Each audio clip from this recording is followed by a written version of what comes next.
Welcome to the FY22 results. I'm happy to present. You've seen the results. Thanks to the options contracts, which have picked up substantially, and we have been able to recover substantially in terms of to operating income. While the futures continue to do about 25,000 crores, and I can tell you this about FY21-22, we have 26,178 crores ADT, and options average for the entire year is 7,860. But for the Q4, it is 15,065 crores. So that is the kind of difference, that is the pickup that we have done. In any case, we started charging from the third quarter onwards. So third quarter, we had options turnover of 8,600 crores, and in the Q4 we have 15,000 crores. That's how we have got good mileage in these contracts. And we have also launched, you are aware, that option on NG futures. So that is also doing fairly well, and that has done very good volume. For example, it has done a volume of 6,616 crores a day. No, I'm sorry. 1,168 crores. 1,168 crores. So it's still doing well, and as we are speaking, in fact, in the month of April, it has done an average daily turnover on options, notional turnover of 3,445 crores. So it's increasing, and we have got some more contracts approval, especially gold options on monthly options expires on a bi-monthly underlying futures, so that the premium value can be brought down because the tenure of the options contract is brought down. So we will be introducing such contracts also. This is by and large about the turnover. When it comes to the total clients, we have marginally improved. Last year we had 4,66,577 UCCs. This year we had 4,71,000 UCCs. That is the kind of a marginal improvement. I'm not saying it's a major improvement. So that is something which we have achieved this year, both options and futures together. But then many have moved to the options contract. There is a huge jump in the sense it is earlier it was 42,500 in options UCCs last year, and the year 21-22 we had 1,72,924 UCCs that have done. That is a very good very good traction that we have seen. Consequently, even the volumes also have improved. Another important thing is that we used to tell that the option revenue potential is equivalent to one-third of the options value. One-third of the options notional value is equivalent to the futures contract, futures volume. So in fact, it is now in terms of based on the past data, whatever revenues we have gone, it's about 40%, not 33%. So that is another. It has improved also our revenues to that extent far better than what we anticipated. In terms of concentration of members, I think it remained by and large the same. Top 10 accounts for about 62.65, and in terms of algo, we have about 48% algo. Of course, last year it was 41%. Now it is 48%. Some international play, two members have joined, but one has been very active. Last year, somewhere in the middle of last year, they joined. That is one good development. these are the trends and in our business. And when mobile trading, of course, it got reduced because the COVID is subsided. And as I said, last year, 2021, it was 27% mobile trading, and whereas in 21-22 it is 21%. So that is the development. So with these numbers, I think I will ask. I will leave the floor open for question answers. Thank you very much. We will now begin the question and answer session. Anyone who wishes to ask a question may press star and 1 on their touchtone telephone. If you wish to remove yourself from the question queue, you may press star and 2. Participants are requested to use handsets while asking a question. Ladies and gentlemen, we will wait for a moment while the question queue assembles. A reminder to the participants, anyone who wishes to ask a question may press star and 1 at this time.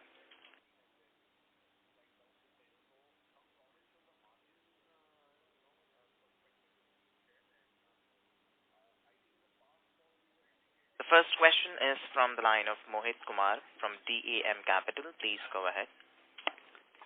Yeah. Good afternoon, sir. And congratulations on good set of numbers.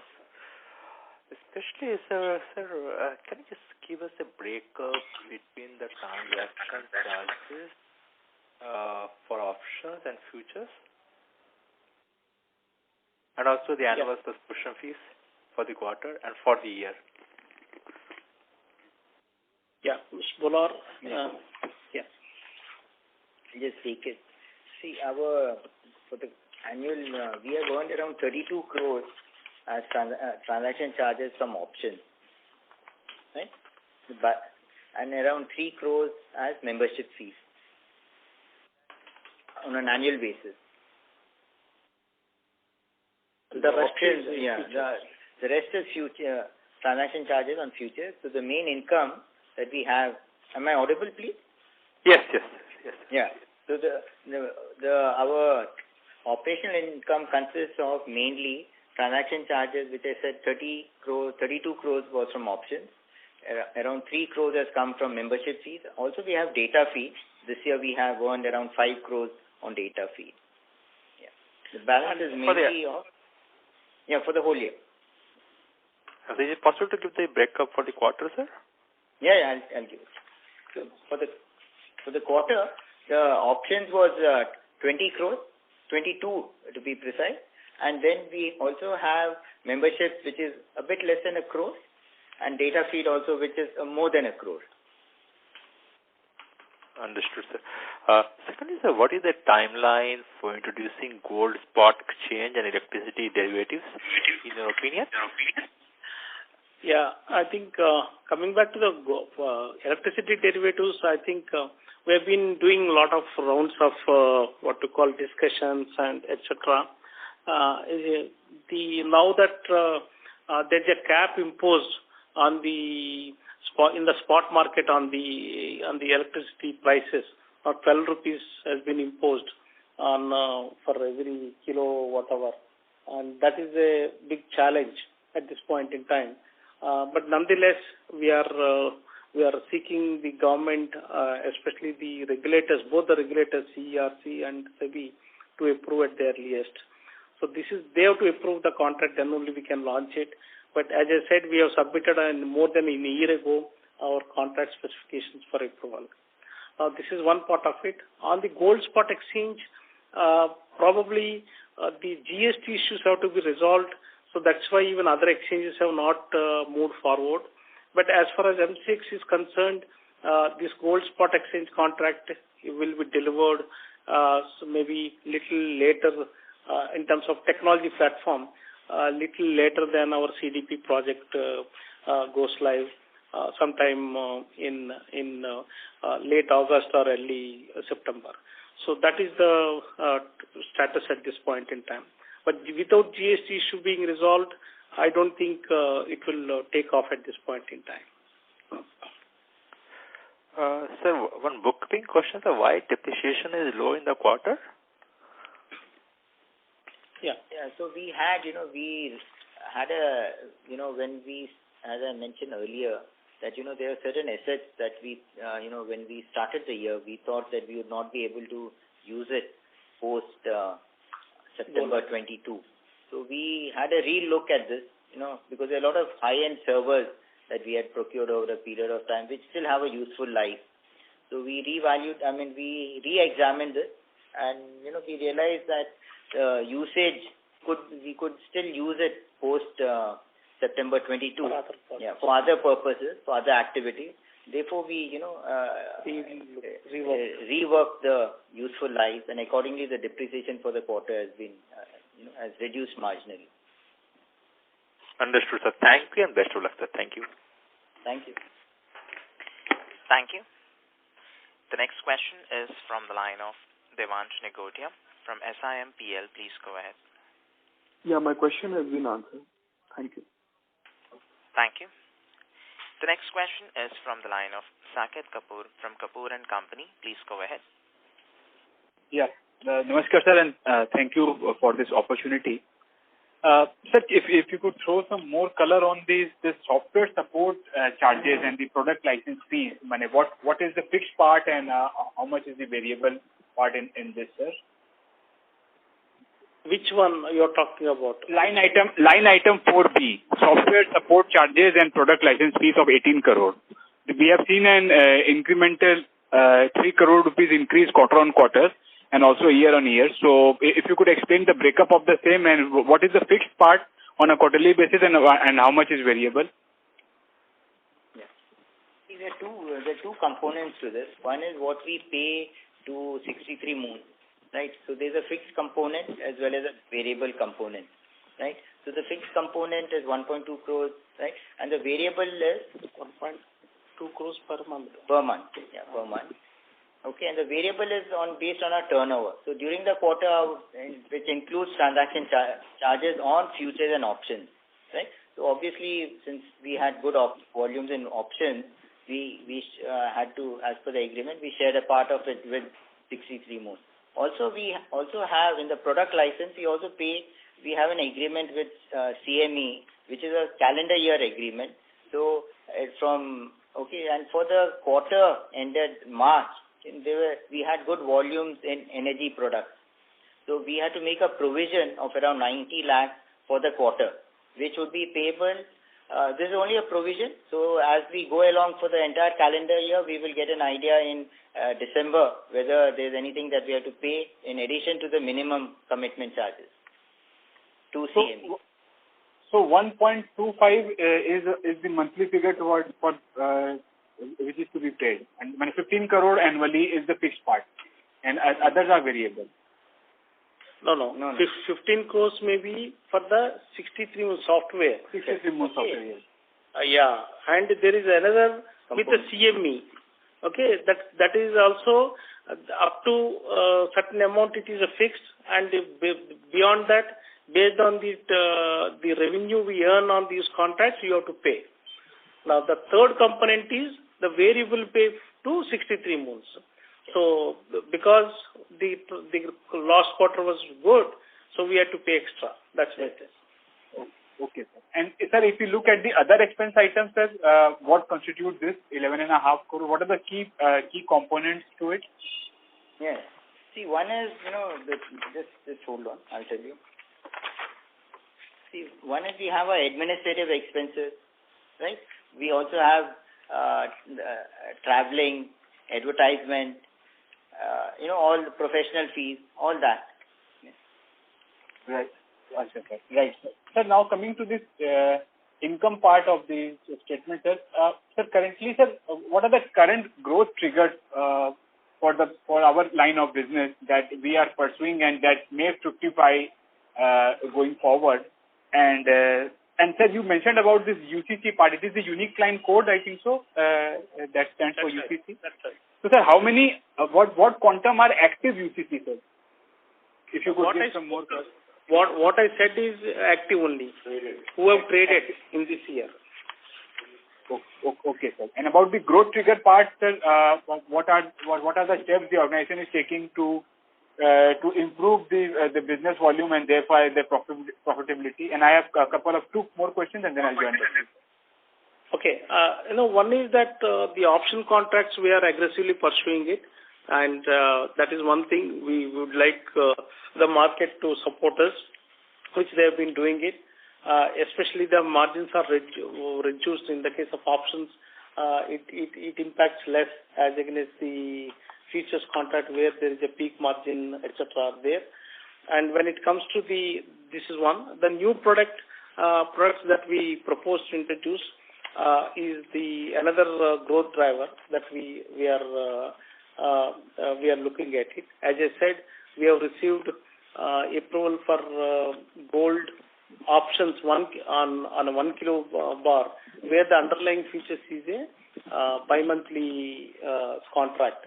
In fact, as I am speaking today, our gold, on 100 grams. In fact, it has options has hit the highest ever turnover, which was launched recently, not long ago. So the contracts are doing well, and we hope we will be able to get good traction on the new contracts as well as we go forward and launch. Right. So just for an understanding, coking coal prices have been haywire for the last couple of quarters. So do we have any product related to the coking coal futures, or are we contemplating anything to replicate the same in terms of actual buyers also hedging and also for the speculator community? See, we have no products on coal at this point in time. We have a coal spot exchange proposal, and we are actively considering that at this point in time. No further steps have been taken, but we are engaging with the industry, government, etc. You must have seen recently government has given license on public-private partnership basis about 20 coal mines which are closed or abandoned because, with the condition that they can sell, they can exploit the coal and then sell it in the open market, and a part of the revenue sharing based on the revenue sharing. So there are opportunities coming up, and there are about 110 coal mines are still lying. That's what recently the government has announced, which I was participating. So we are keen that is one space we should attend. But as far as SEBI is concerned, they are not keen to introduce any cash settled contracts. So coal being coal, we cannot introduce the delivery based contract because there are some challenges here. If it is a spot, then that's a different ballgame altogether. So that's why we are not looking at cash settled contract, although that is ideal. Yes, sir. As a small point, what portion of the total turnover that are executed over the exchange are actually used by the hedging community? Do we have any breakup of what portion of the entire delivery settled is done for the hedging mechanism by the producers? See, it is. In fact, we display on the website for different products, different percentages are there, kind of thing. Okay, so you will have for example, base metals, cotton, and mentho oil, and gold. These are the products where maximum participation is there. Even in NG and crude is a proxy for some of the glass manufacturing companies for furnace oil or some of the airline industries. In fact, they were using it, airline industry. It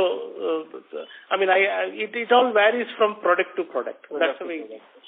Right. A small one more point, sir. Currently, sir, the offset of income and losses from commodity trading, I think that the offset is not allowed for other investments, and so do we have any presentation to the department, the income tax, to get this anomaly also improved, so that uniform participation can happen, because people having income from the commodity, I think so, are not to be set off against the business losses or vice versa. Has this anomaly still prevailing, or have that just been corrected?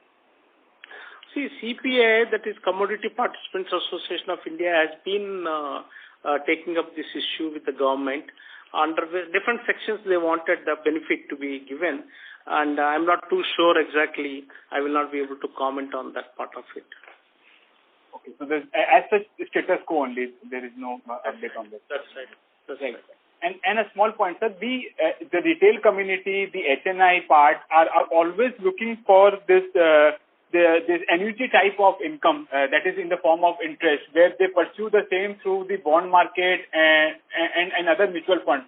So, sir, how could be a structured product be created so that the industries can directly benefit from the retail money and the cost of fund goes down significantly? Earlier there used to be this cash carry forward system, the CFS, wherein people used to invest in contracts wherein a scam appeared for the National Stock Exchange, NSE, sorry, I get corrected.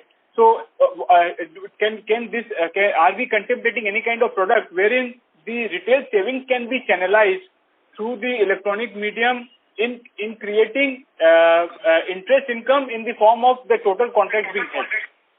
See, currently also, there is a cash and carry arbitrage opportunities are happening.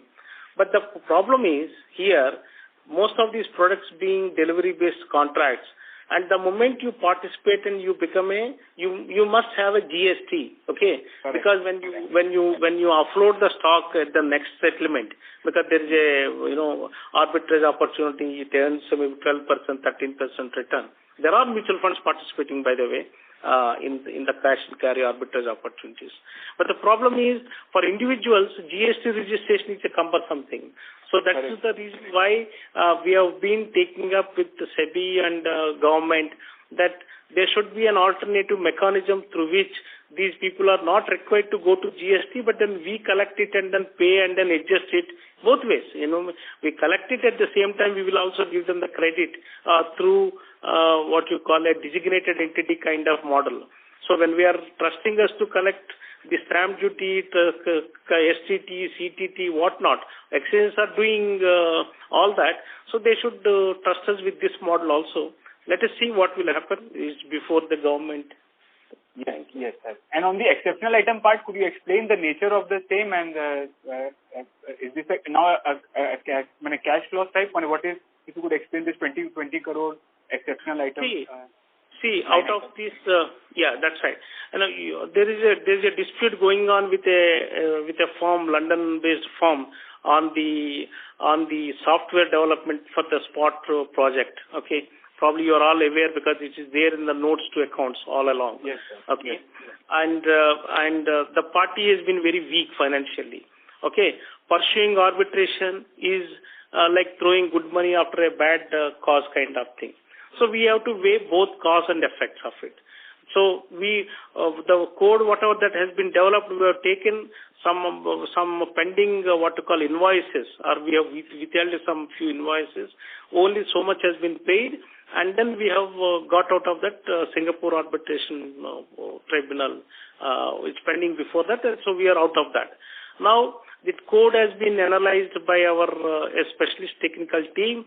Now they realized that even for this code to be reassessed against some use case should be there. So you want to launch a gold spot exchange. Okay, then what are the requirements versus what is developed we can assess. Or you want a cold spot exchange, what are the requirements versus that we can analyze whether this application. But at this point in time, I don't have any project against which it can be assessed. So the most conservative approach is to write it off or treat this as an impaired asset. So we treated that as impaired asset. Now, maybe, I don't know when, it will be in future when there is any usage, then we will see what is the relevant technology, what technology this particular platform is developed, and the cost-benefit analysis we will do it. Then accordingly, if it is to be brought back, then we will use the code and then bring it back on records. So that is the way, it's a conservative approach rather than keep showing on the records that so much is there. And another important thing is the 20.4 crores or whatever that we have spent. It's not the entire amount is paid to PESB. That is a very that's how some others are constructing. Actually, all put together is about 17.25, and the rest of the is the expenses incurred on the project by MCX itself by hiring in testers and at the time of project implementation. So that's the way it is. Is that clear? So this was all clubbed under the property, plant and equipment, and it has been reduced from the line item. It was capital work under progress. Under intangible, under development. So it has moved from there. Yeah. Thank you, Mr. Kapoor. May we request that you return to the question queue for follow-up questions. The next question is from the line of Sanket Goda from Spark Capital Advisors. Please go ahead. Thank you for the opportunity. Sir, nickel as a contract has seen a significant fall in the current year. It's almost like a 100% fall, and it contributed almost 6 to 7% of the total ADTO, futures ADTO. So just wondering, any specific reason why nickel's futures contracts have seen a significant fall? That's the first question I have. Yeah. See, you are aware on March 7th and 8th, there is a turmoil in the nickel market, and the London Metal Exchange had to reverse some trades, etc., etc. You are aware of it. So that had impacted many member brokers on our exchange also. Not that they have a position there, but the price hit, and then it went up maybe 1 lakh plus, and then it came down subsequently. So there is a lot of M2M has been collected. Some clients have paid and not paid. But as far as MCX is concerned, these are delivery-based contracts. We have we are not settling our contracts on the LME prices, since 2019. So we have not, attempted any such kind of arbitrary action, taken any arbitrary action. So again, we are recouping the member brokers again, trying to bring them back to the counter. So it will take some time. These are all financial matters in that sense, and I think we need some more time to bring back the participants to the counter. Okay, sir. So it will take at least a couple of quarters for some revival in this particular product, sir? I think that's the way I look at it. Unless some other, miracle happens to come back to this counter. Got it, sir. So the second question was, when I look at the options volumes, though they have picked up sharply and also contributed to the top line, we see that large part of the traction has been only in energy contracts. Almost closer to 90% of the total ADTO is coming from energy and especially from crude. So just wondering if volatility in the crude subsides, hypothetically, you see the options volumes to struggle, or you think you have counterbalancing effects, maybe gold or something can pick up and therefore options sustainability will be there? Well, I have not seen the counterbalancing effect even when the futures were active in crude oil. Okay. And the reason being, and we didn't find so much of correlation. Okay, it's come down gradually. It's not that as strong as it used to be maybe once upon a time. That's the way I look at it. But why the people have moved to the crude oil? There is a natural interest in that product, crude oil. Even earlier also we had in the futures, we had a great interest. Thanks to the negative pricing and the increase in margins in the futures contract, the people have moved away from the counter. Now, having introduced options where you pay one-time premium and then, keep playing that. So that's the way it is. So that's why they did not, the traction is seen. So in simple words, it's a structural shift from futures to options, especially with respect to energy contracts. That's the way should we think, and therefore there should not be a reason to be worried. That's right. Of course, it always contributes, no doubt about it. But it's not that the moment volatility disappears, the contract will come to a knot. My answer is no. Got it, sir. Got it. And second, sir, you said the bi-monthly expiries will be introduced. It could improve the ADTOs in the options market. But honestly, sir, that means given the time period will be reduced, so the premium amount what you will collect will also come up, and therefore the option turnover might not increase even if the notional turnovers doubles because premium will half almost closer to get halved because of that figure. So do you think this introduction of bi-monthly expiries will improve volumes, especially in gold, which has not picked up, and therefore revenue can accrete, or it is more not a revenue accretion exercise? Means we just wanted to understand your. Understand. In fact, the more the number of expiries in options, the more the liquidity gets created. That's why weekly options are better than monthly options. Monthly options are better than bi-monthly options. At this point in time, you have bi-monthly options. Okay? Right. And so we are moving over to monthly options so that the volumes will increase. Although option premium will come down, but the volume will see a big rise. That's the way it is. And we are not discontinuing bi-monthly options anyway. That will continue parallelly. But we are introducing this new product. And since the premium is relatively less and people will not be able to take a view of bi-monthly, probably they prefer this monthly. Thank you. Mr. Godha, may we request that you return to the question queue for follow-up questions. Ladies and gentlemen, in order to ensure that the management is able to address questions from all participants in the conference, please limit your questions to one per participant. Should you have a follow-up question, we would request you to rejoin the question queue. The next question is from the line of Ravin Kurwa from ICICI Securities. Please go ahead. Hi, sir. Congratulations on a very good set of numbers. Sir, I had a question related to employee cost. Why did quarter and quarter and an increase in the capital work in progress? And apart from that, if you can just guide us for the tax rate which will be applicable for FY23 and 24 and the timeline on TCS. I mean, on the employee cost, if you see the financials, what exactly do you... There's an increase. Yeah, there's a slight increase because one is, we have had senior level recruitments in the past from November onwards, so they've come in. Also, there's so that, and if you recollect in April when you compare it with last financial year, we had given an increase in 2021. We did not give increments to senior of employees, while we did give increments to senior employees in 21-22. So that is the impact. One is the increment as well as the senior recruits in 21-22. And and the second one was on the tax, is it? Or the tax. Yeah. Capital work in progress. Capital work in progress. As you're aware, they have we have started the CDP project, so we have invested substantially in. There would be both intangibles and tangibles. So that's why there's been an increase in capital work in progress.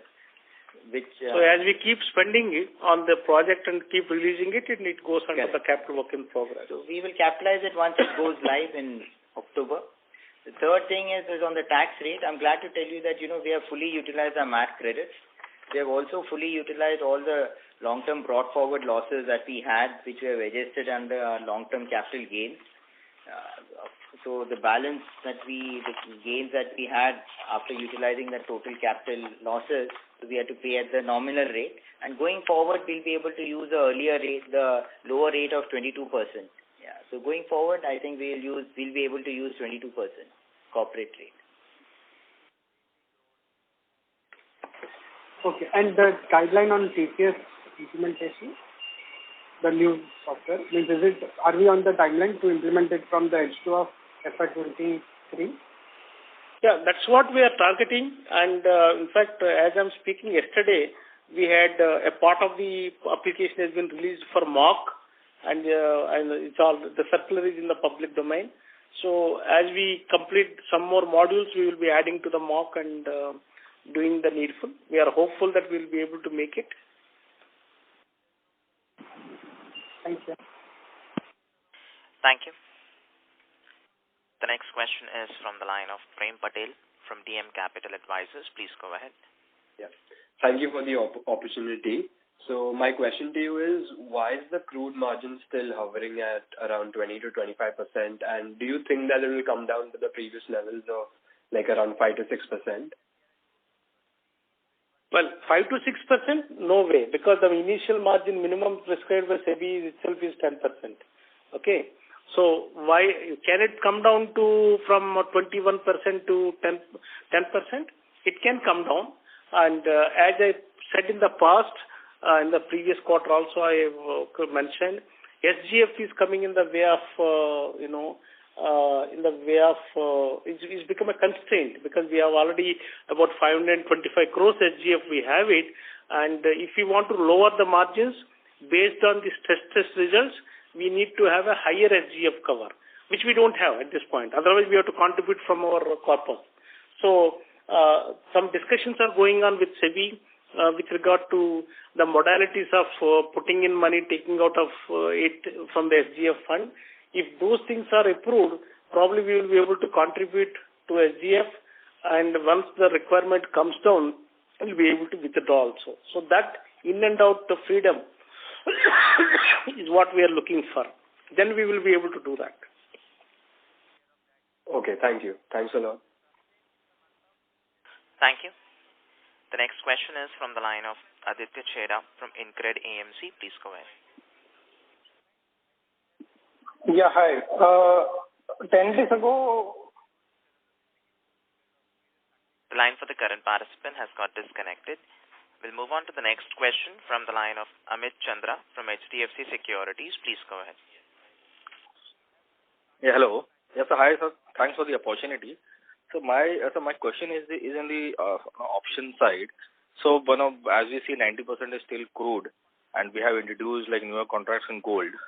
So, introduction of newer contracts can actually boost the volumes, and can we see similar volumes in gold that we have seen in crude? So that is one. And also,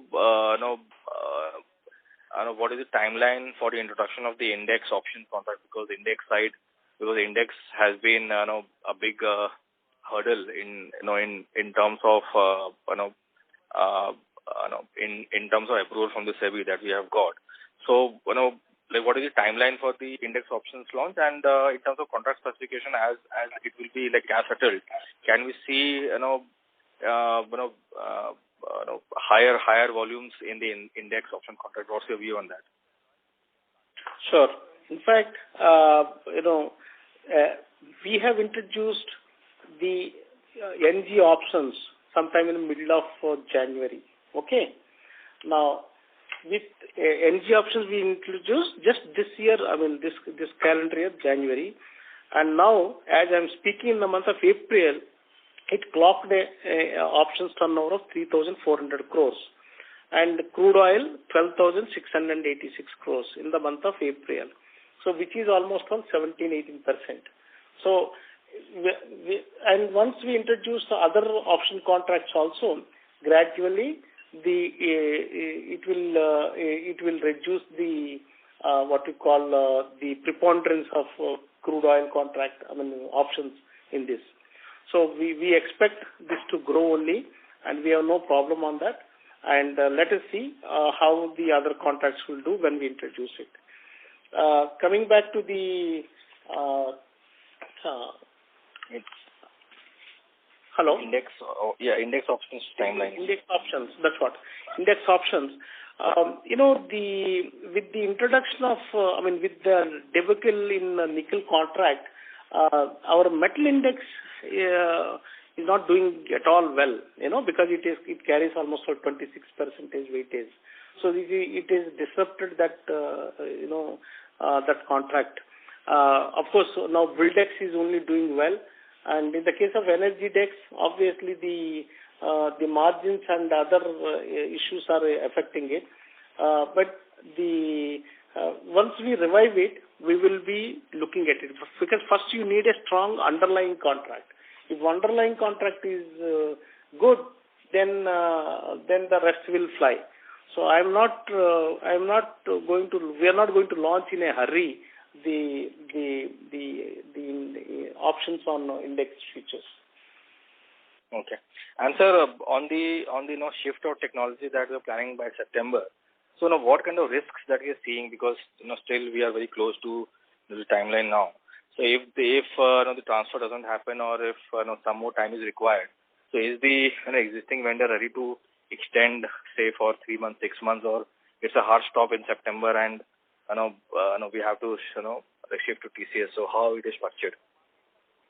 No, as I said just yesterday, we have issued a circular, and then people are started testing mock, okay, including your company, and I think we should be able to do well. And if we will take a view what to do, maybe sometime maybe in the month of June or something like that. But I immediately I'm not going to guess or hazard a guess in this case. That's the way it is. And we are moving towards making it live. That's the way our all energies are focused on. Thank you. Mr. Chandra, may we request that you return to the question queue for follow-up questions. Thank you. The next question is from the line of Prayesh Jain from Motilal Oswal Financial Services. Please go ahead. Yeah, good evening, sir. Congratulations on a great set of numbers.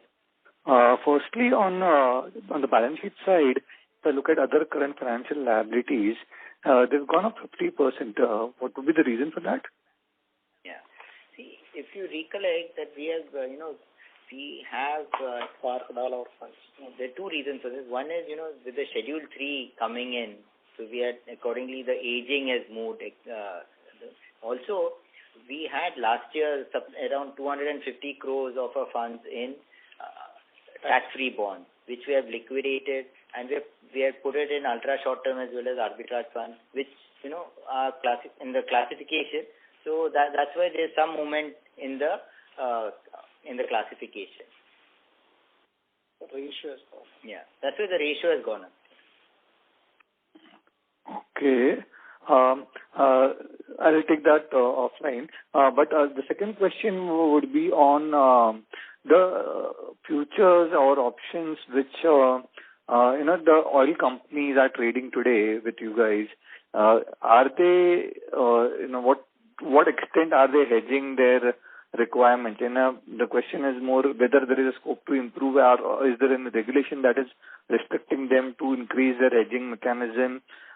Is there any scope to improve that? And extending that point, is there any plans to launch futures or products on product spreads on gasoline or diesel crack spreads? See, at this point in time, the oil marketing companies don't participate, but most of on the consumer side, they look at this contract. That's the way it is. Okay. Now, when it comes to the spread contracts, at this point in time, we are not looking at it because some of them are not permitted in the SEBI list of permitted contracts. Products. And again, these are all cash settled contracts. As I said, SEBI is not keen, regulatory is not keen to permit cash settled contract.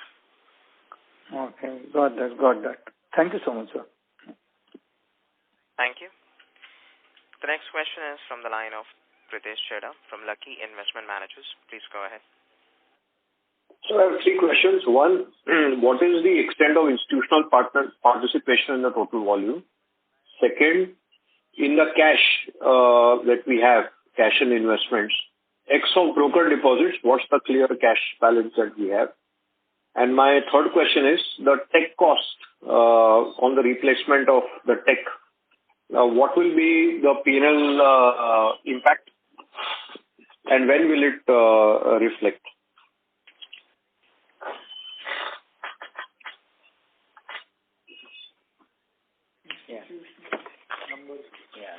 Institutional numbers, I will not be able to completely inform who is doing what. As I told you, the mutual funds I want just the institutional participation as a percentage of total volumes. That's what. You see, institutions do not contribute to the daily trading. They will contribute to the open interest. They take a position, maintain it, and then liquidate it later. So, it is an open interest which is important, and they are actively participating in gold, silver, and crude, and some agri products. Okay, this is what it is, and this is one part of it. The other one is also. So I'll just mention that the margins that we collect from our members, as on March, we have around 540 crores. Our own funds, our own net worth is in what we have deployed in cash is around 1,040 to be precise. Okay, so that is how it is. Also, you had one more on the technology. So, as we said, we have mentioned in an earlier call that once we go live for the first year, we'll be under warranty. So there won't be any charge for our P&L from October 22 till September 23. That is the first thing. Okay, but we post that we'll be paying AMCs on an annual basis to TCS. There would also be AMCs that we'll be paying on the hardware, which would start kicking in.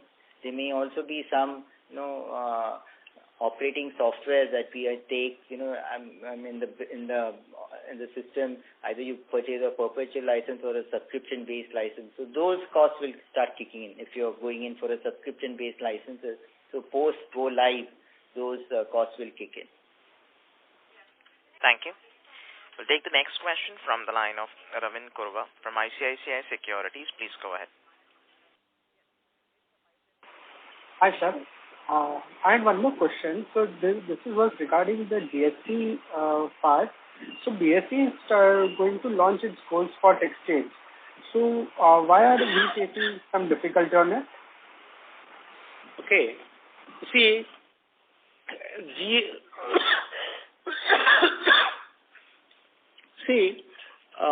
on the spot exchange, the settlements are done using the electronic gold receipts, okay, EGR, and depository receipts essentially, or gold GDR, gold depository receipts. Now, so far it's okay because it's a security, so there's no problem. But somebody has to take the gold and then convert into EDR, and then the trading will kick in. But the guy who is the first one who is depositing it, he has to get his credit back. And if gold EDRs are treated as securities and no GST is applicable, when will the first guy get his refund? Maybe when the last guy, when he takes out the gold EDR, converts them into gold and then takes out the metal, at that time he will pay the GST. Till then the first guy cannot wait. Have I made myself clear? Yes, sir. So thank you. Mr. Kurwa, may we request that you return to the question? No, I think, okay. You should continue. Let him... So, sir, even BSEs might see the problem of lower participation in this case? Yes, that's why they have not launched it. They were to launch in maybe last year itself, at the time of Akshaya Tritiya. So one more Akshaya Tritiya has gone. So we will not be able to launch unless that problem continues. Got it, sir. Thanks a lot. That was really helpful. Yeah. Thank you. We'll take the next question from the line of Abhijit Vora from Sundaram Mutual Fund. Please go ahead. Thanks for taking my question. Sir, I have only one question. The employee cost in Q4 versus Q3 has come off. I could not catch the full response. It was hovering around 20-21 crores. In Q4, it is 18 crores. What is the reason? Which one? Which cost? Employee cost. Right, employee cost. Okay. The employee cost, as I said, that in during Q3 we have recruited senior officials. Part of them have joined during Q3, right? So the main impact has come in Q4, right? So the senior people. No, but it has come off, no, sir. Q4, the number is lower compared to Q3, employee cost. Okay.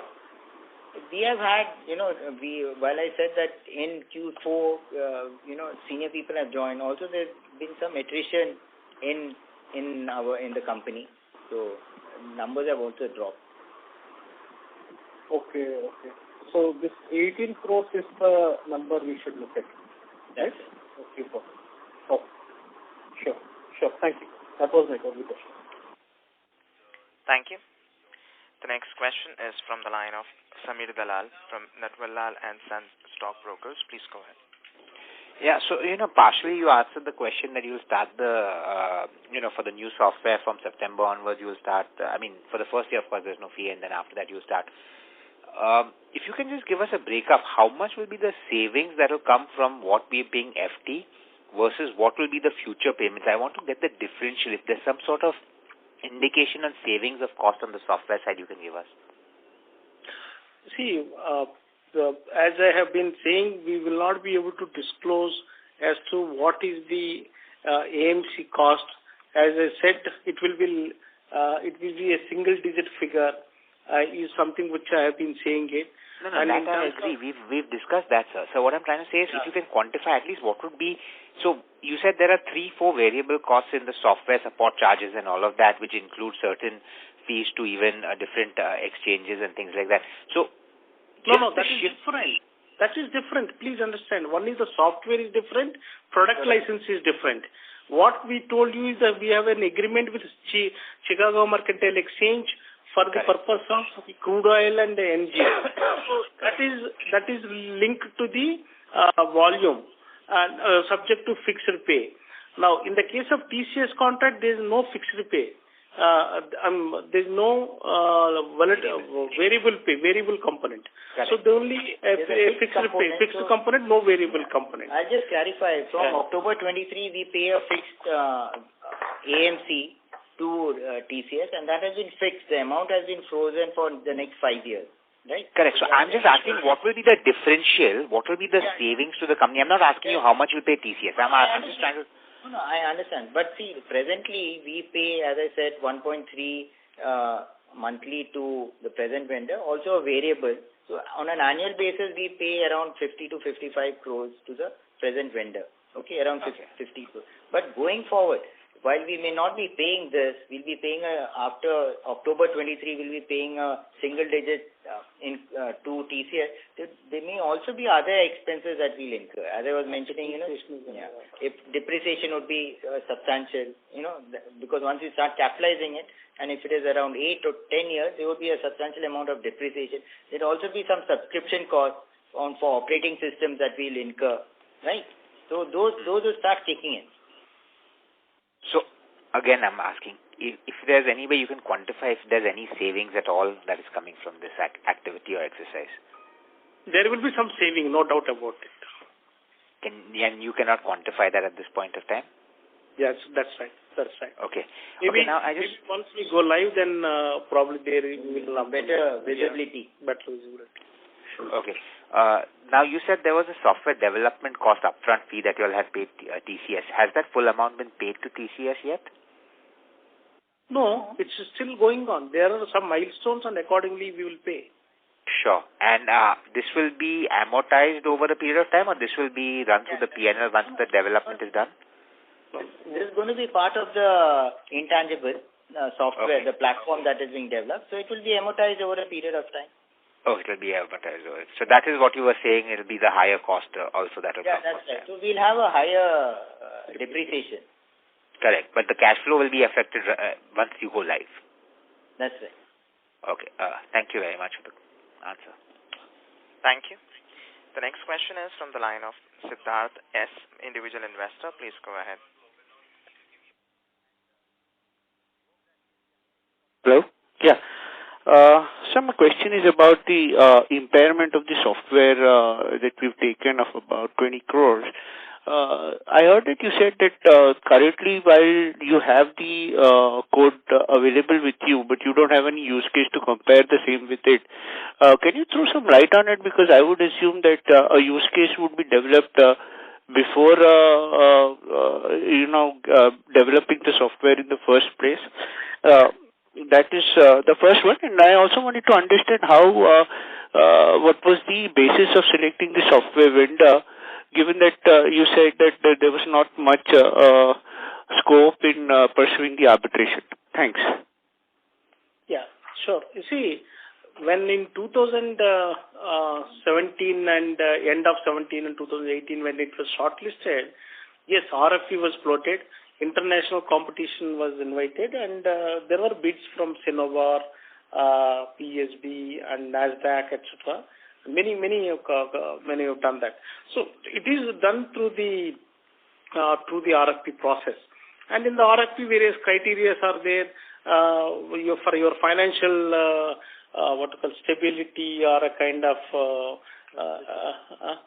track record and every product or rather technical competency. So different weights are given accordingly. So it was all based on that it was shortlisted. Now, coming back to the first part of your question, there's no use case. At that time, when the gold spot exchange was announced, at that time, that was the reason why this entire process was initiated in 2017-18.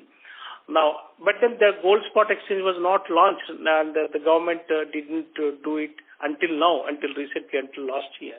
And but then that was hanging, that proposal, so they went on developing it based on that. So somewhere down the line in the process of execution, maybe it was a poor execution, and so it didn't happen as we expected. So today, although we have a gold spot exchange regulations are in place, at the time of TCS RFP when we floated, we said we want additional products, spot and currency kind of things. We have asked the vendors to submit also. So TCS has also been given the gold spot exchange contract. Okay.